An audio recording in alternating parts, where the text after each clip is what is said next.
The heavy attic door groaned as Melissa pried it open, the smell of damp rot and 30 years of secrets rushing to meet her.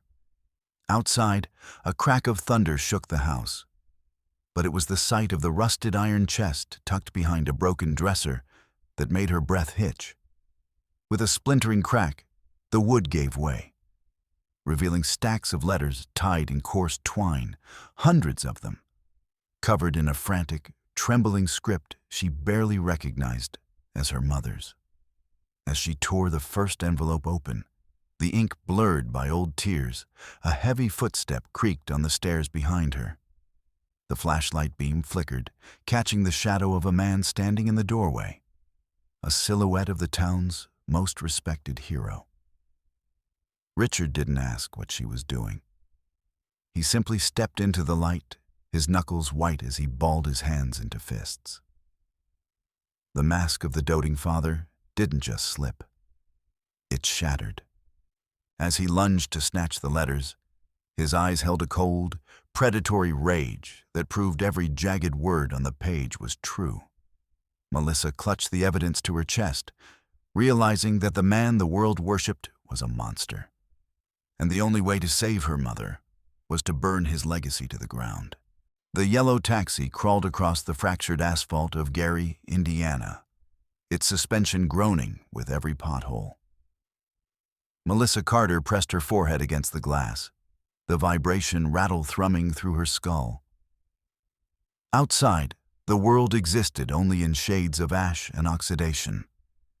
The massive chimneys of the U.S. steel plants belched thick, rolling plumes of gray smog into a low sky, stitching a heavy shroud across the horizon. The air looked solid, saturated with a sharp, biting scent of scorched metal and sulfur. Melissa watched the skeletons of abandoned tenements drift past, their windows shattered like toothless grins. A viscous hollow expanded in her chest, a sensation akin to the fine road dust coating the taxi's dashboard. Her fingers white-knuckled the handle of her leather bag as the city swallowed the remaining sunlight, bruising the day into a permanent, murky twilight. Melissa shoved against the heavy oak door of her childhood home. The scent of ancient floor wax and stale air struck her with the force of a physical blow. In the foyer stood Richard, his spine a rigid line of military precision. His shadow stretched across the floorboards, cutting off her path into the house like a barricade. He offered no embrace, no step forward. He simply jerked his chin toward her suitcase. His voice carried the dry crunch of gravel under a boot. He dictated the terms of her return without a flicker of warmth. Shoes stayed by the mat, dinner commenced at 7 sharp, and silence remained the law of the house. He adjusted his perfectly pressed collar, his cold gray eyes boring into her. Every syllable functioned as a tactical command. Melissa felt the walls of the hallway constrict, the familiar architecture transforming into a perimeter of a high-security prison. She stepped softly into the downstairs bedroom, where the atmosphere cloyed with the smell of antiseptic and stagnant breath. Helena lay propped against a mountain of pillows, looking like a porcelain doll left too long in the sun. Fragile, translucent, and cracked.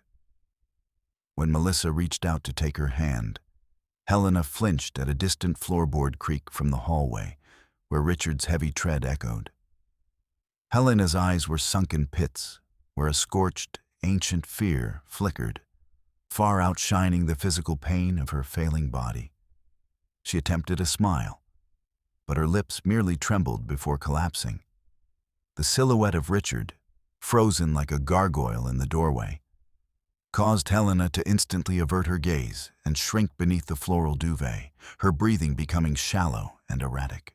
In the kitchen, Melissa diced onions with mechanical rhythm, while Richard's booming, jovial laughter drifted from the study. He cooed into the telephone receiver, showering colleagues with gratitude and soaking up the praise for his decades of service at the mill. Melissa heard him weave intricate lies about honor, duty, and the sanctity of the family unit. Her knife struck the wooden cutting board with unnecessary violence, when Richard began detailing his tireless care for his ailing wife to the person on the other end. Mid-sentence, Richard strolled into the kitchen, his voice remaining honeyed and warm for the caller, while he pointed a silent, accusing finger at a stray water droplet on the linoleum. His face remained a motionless mask of contempt as the tinny sound of applause for his character leaked from the phone speaker. Richard drove his knife into a thick slab of roast beef, his gaze never lifting from Melissa's plate. The only sound in the dining room was the rhythmic, metallic clink of silverware. He took a slow sip of red wine before dropping his first sentence like a lead weight. Melissa's career as a psychologist was a vacuum of time, a symptom of her lack of discipline. He began a methodical inventory of her perceived failures, savoring the taste of each insult as he stripped the value from a decade of her labor.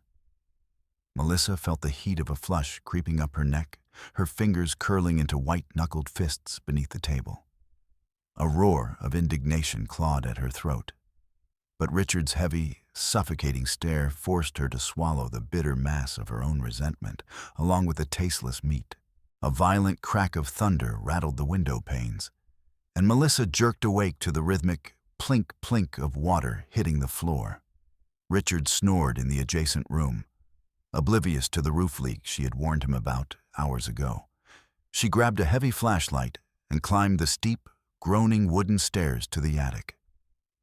The air up there was a thick soup of dust and dampness. The beam of light found a growing puddle spreading across the floorboards directly beneath a rotted rafter. Melissa slid a plastic basin under the drip, listening to the rain hammer the corrugated tin roof with manic intensity. Water hissed through the cracks, weeping down the walls while she scavenged through piles of forgotten junk and broken furniture, searching for the source of the intrusion. She shoved aside a stack of yellowed newspapers and struck something solid. A heavy wooden chest tucked behind a fractured dresser. A massive iron lock, crusted with rust, guarded the contents. Melissa retrieved a chisel from a nearby toolkit and drove the metal into the seam of the lid with a desperate grunt. The wood groaned and splintered, yielding to the pressure. Inside, she found no heirlooms or photographs, but neat stacks of envelopes bound tightly with coarse twine. The handwriting belonged to Helena, but the letters were jagged, the ink trailing off as if her hand had been seized by tremors. Melissa ran her fingers over the paper, feeling a chill radiate from these secret dispatches that had festered in the dark, right under Richard's nose. Melissa tore open the first envelope, the brittle paper rasping against her palm. As she scanned the opening lines, the air left her lungs. Helena described a quiet evening 20 years prior that had ended not with a celebration, but with Richard's first closed-fist strike. Melissa saw the ghost of dried tears that had once blurred the ink. Every sentence functioned as a forensic report of systematic terror disguised as a soldier's sternness. She read of wrenched arms, locked doors, and Richard's arctic indifference to the suffering he inflicted. Melissa's reality fractured. The strict but fair father of her childhood memories dissolved, replaced by a monster whose domestic war had been waged in the shadows of their everyday life. The clock on the attic wall ticked away the minutes, but Melissa lost all sense of time as she tore through letter after letter. A chronicle of a multi-year purgatory unfolded, with Richard cast as a calculating executioner. Helena had documented every instance of psychological crushing, every hissed threat, and every act of physical dominance Richard had performed with chilling composure. Melissa realized her entire upbringing had been a carefully curated theater of lies. Nausea rose in her throat as the truth solidified. Helena's terminal illness wasn't just bad luck. It was the physical manifestation of a life spent under the crushing weight of a man who had systematically dismantled her soul. The sharp snap of a floorboard behind her made Melissa bolt upright. Richard stood in the attic doorway, his massive frame backlit by a jagged flash of lightning. The mask of the honorable veteran had fallen away, leaving a predatory snarl and eyes shot through with blood. He saw the ransacked chest and the letters clutched in her hand.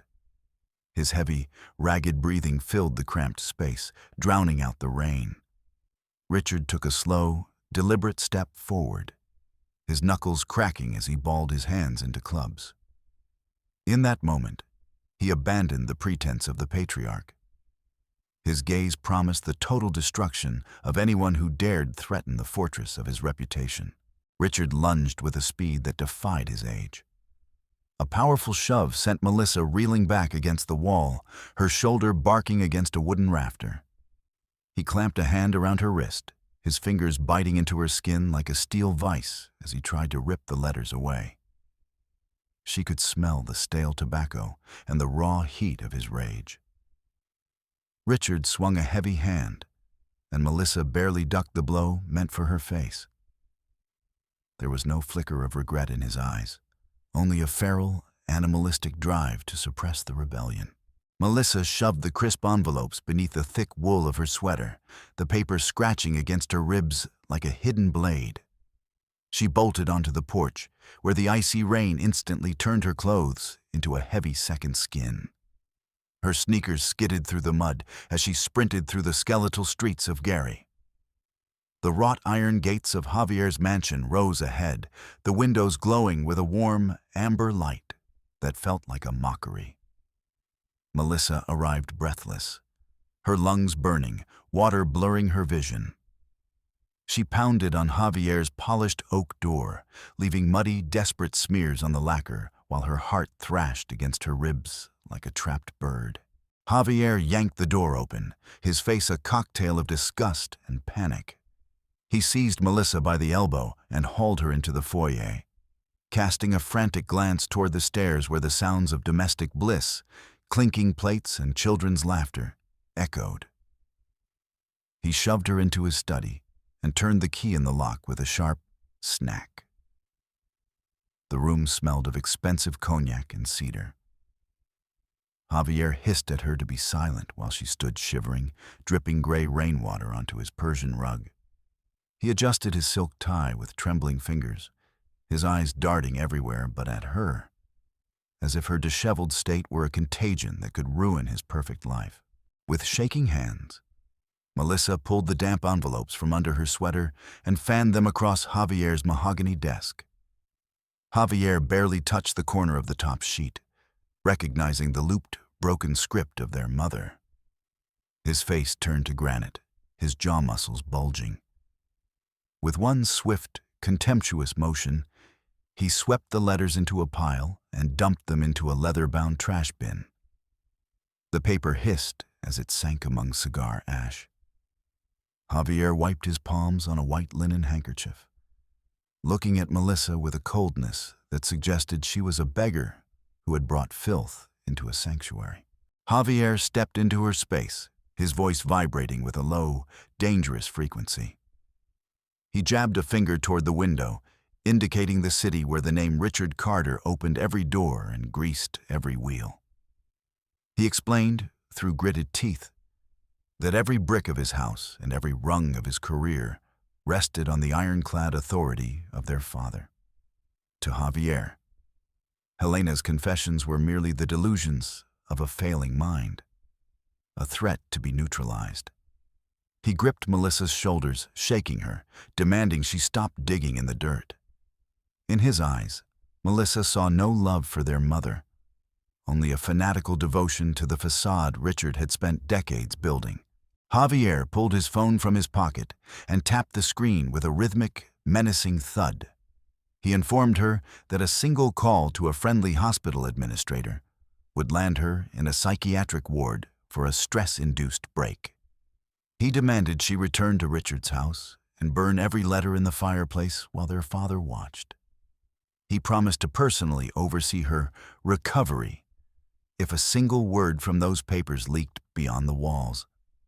Melissa backed toward the door, the weight of her brother's betrayal a cold stone in her throat. Javier stood silhouetted in the glow of his desk lamp, looking as immovable and merciless as Richard's own shadow. Melissa trudged back to the house, where the downpour had turned the yard into a swamp. She reached for the front door handle, but it wouldn't budge. The lock had been replaced with a new, gleaming steel deadbolt. She circled the house and stopped, paralyzed by a new horror. The ground floor windows were crisscrossed with fresh pine boards, hammered directly into the frames. The rhythmic thud of the hammer Richard had used seemed to still echo in the air. The house had been converted into a blind wooden box. Through a narrow gap, she saw Richard's shadow move. When he finally unlatched the door, the foyer smelled of fresh sawdust and old malice, and the snap of the new bolt behind her sounded like a final gavel strike. Richard held out his hand, and Melissa was forced to drop her phone into his broad, calloused palm. He slid the device into his pocket without a glance. He walked into the kitchen, where Helena's medicine bottles were lined up like soldiers. Melissa watched as Richard, with surgical precision, snapped open ampules and filled syringes, completely ignoring the schedule the doctors had taped to the fridge. He declared that Helena's care was now his exclusive domain, and Melissa was barred from the cabinet. The sharp, sterile scent of rubbing alcohol filled the room. Richard turned to her, his calm more terrifying than his rage. The triumph of a predator who had successfully severed his prey's last line of communication. Melissa tried to bolt past him toward the stairs when he turned to close the cupboard. She made it only 3 steps before Richard's massive frame cut her off. In the shadows of the hallway, his eyes glinted. He threw his hand out, his fingers locking around Melissa's throat, pinning the back of her head against the sharp edge of the banister. She clawed at his wrist, gasping for air, the world narrowing down to Richard's distorted face. His grip was an absolute weight, a physical manifestation of his will.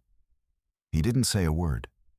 He just breathed, heavy and rhythmic, making sure she understood her total helplessness in the tomb he had created.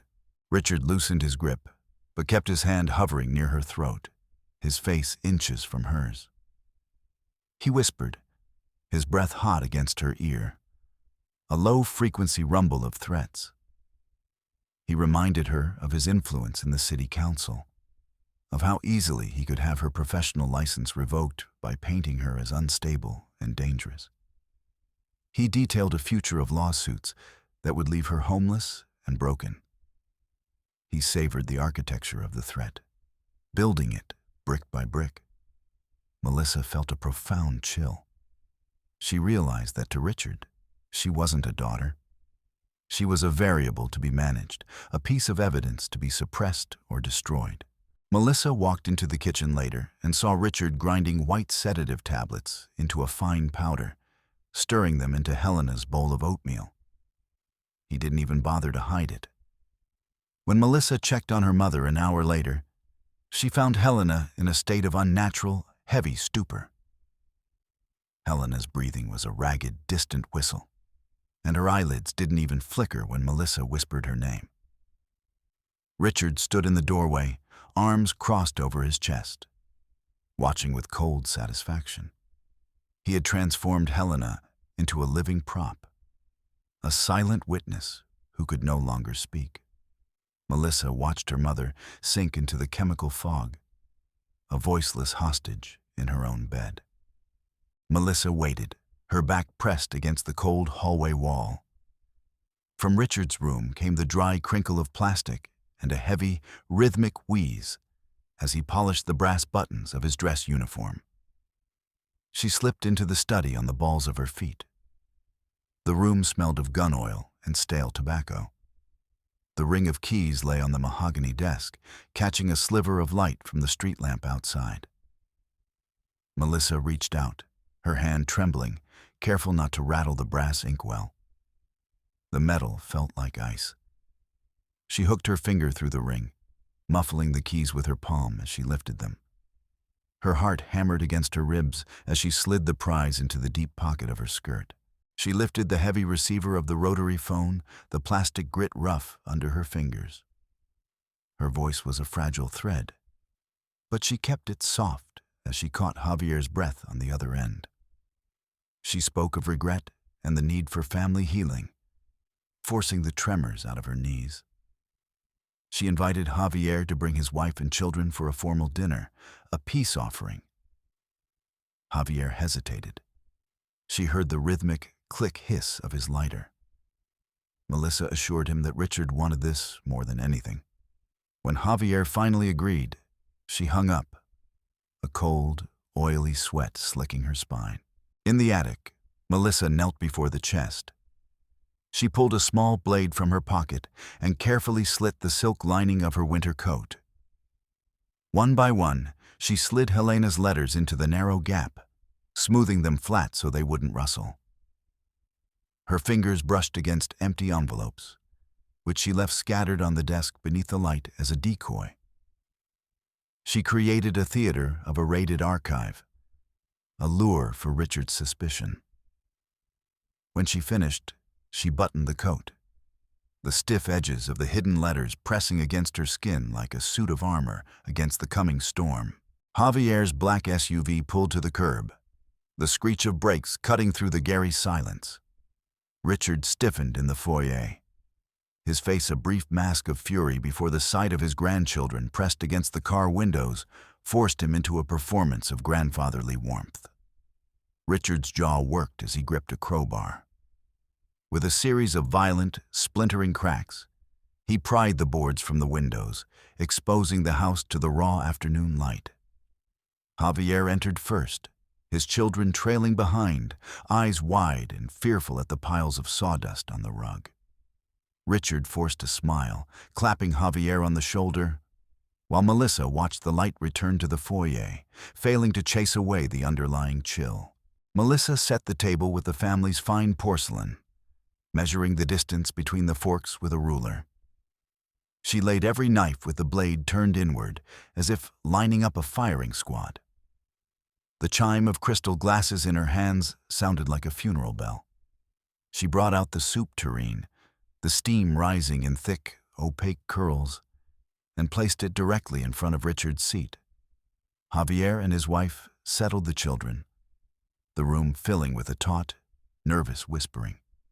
Melissa adjusted the napkins, her movements precise and robotic. The dining room had become a courtroom, and every elegant gesture she made was a brick in the wall she was building around Richard's lies. Midway through the meal, Melissa shoved her chair back. The screech of wood on the floorboards silenced the room. She reached into her coat and pulled out a folded sheet, her voice steady as she began to read. She detailed a winter night decades ago, when Richard had struck a pregnant Helena in the stomach because the tea was cold. Javier's wife went ashen, her hand flying to her mouth, while the children froze with their spoons halfway to their lips. Melissa enunciated every word of the pain Helena had committed to paper. The air in the room turned to lead. Melissa didn't blink, her gaze locked on Richard as the veins in his neck began to throb with a suppressed, volcanic rage. Richard exploded upward, his heavy chair cartwheeling backward. His fist slammed into the table with such violence that the tureen leaped, slopping hot broth across the white lace. Porcelain plates shattered into jagged white teeth, one shard nicking Javier's cheek. Richard's face turned a bruised, royal purple, his eyes narrowing into slits of pure venom. The children shrieked, diving under the table and covering their ears. Richard's breath came in ragged, animalistic huffs, his fingers clawing at the wood of the table, leaving deep, ragged gouges. The dinner was gone, replaced by a raw, primal terror that Richard could no longer keep behind his teeth. Javier scrambled to his feet, his face a mask of frantic denial. He lunged toward Melissa, trying to clamp a sweaty palm over her mouth, but she twisted away with a snarl. She shoved him in the chest, sending him stumbling back against the china cabinet. She kept shouting the lines from the letter, her voice rising above the children's sobbing. Javier begged her to stop, his voice cracking with a pathetic, hollow weakness. Melissa saw him trying to hold on to the wreckage of his status. But she only screamed louder, driving the truth of Richard's crimes into the room like rusted nails into a coffin lid. Richard let out a low, guttural roar and grabbed the heavy crystal wine decanter. In one fluid, violent motion, he hurled it at Melissa's head. The glass whistled past her temple and shattered against the wall behind her with a sound like a gunshot. Dark red liquid sprayed across the wallpaper, soaking into the portraits of their ancestors. Melissa didn't even flinch. She only gripped the paper tighter. Richard stepped over the broken porcelain, moving with the heavy, predatory grace of an old killer.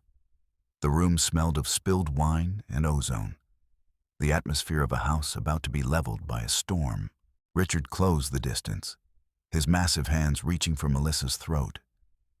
She snatched the long carving knife from the table, holding it out in a trembling line. The blade caught the light of the chandelier. She saw in Richard's eyes a total commitment to murder, a need to erase the witness to his shame. Richard froze, his chest heaving beneath his metal-heavy jacket. Javier and his wife backed toward the foyer, but Richard didn't see them. He was hyper-focused on Melissa. She felt the cold grain of the knife handle in her palm and braced for the final charge of the monster she had once called father. Javier stood paralyzed by the door, his arms hanging like dead weight. He looked at Richard and saw the bared teeth, the flecks of foam at the corners of his mouth. In that distorted, hateful face, Javier could no longer find the war hero or the respected elder. He saw a madman ready to butcher his own daughter in front of his grandchildren. Javier watched his youngest son huddle against his mother's skirt, shaking with silent, rhythmic sobs, while Richard continued to stalk Melissa. The scales fell away. The facade of the Carter family legacy crumbled into a pile of foul-smelling rot. Melissa stood tall, her voice a whip crack as she told Richard his reign was over. In that moment, Helena appeared in the doorway. She was a ghost in a long white nightgown, swaying on her feet, her eyes wide and terrifyingly clear. Helena's fingers clawed at the doorframe, the wood groaning under her weight.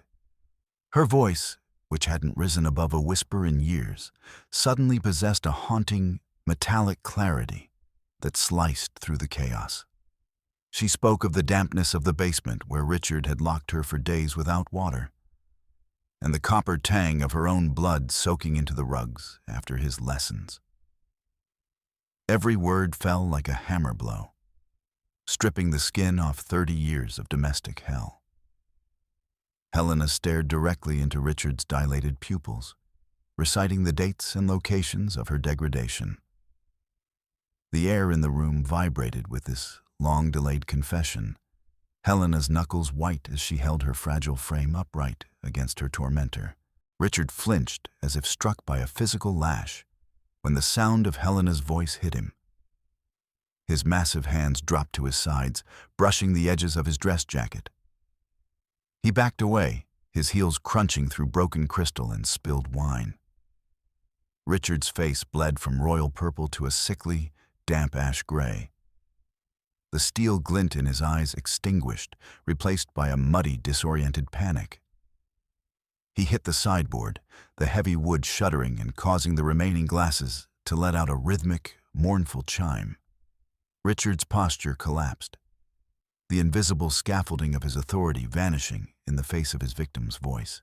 Melissa stepped toward the doorway, ignoring the carving knife still gripped in her hand. She wrapped an arm around Helena's shoulders, feeling the sharp, bird-like blades of her mother's back through the thin fabric. She pulled Helena close, becoming a solid wall between her and Richard. Helena smelled of lavender soap and the slow rot of illness.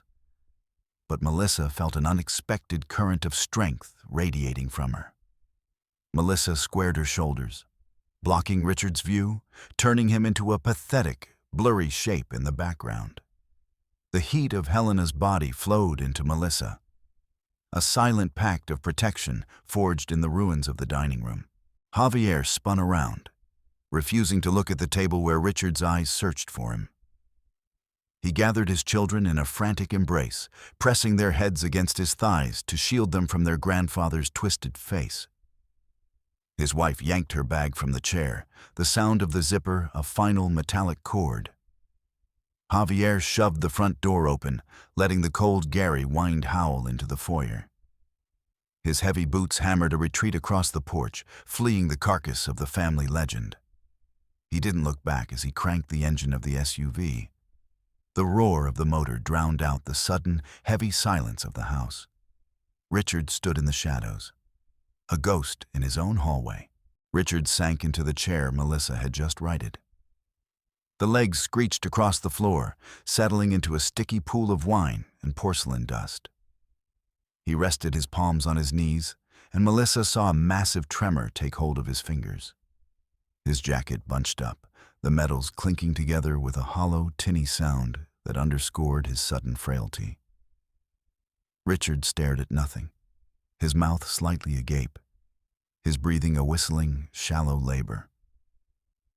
In this hunched figure, there was no trace of the predator. He looked like a piece of broken, discarded furniture that had accidentally been left behind during a move. Melissa walked to the table and set the carving knife down beside the empty tureen. She didn't say a word.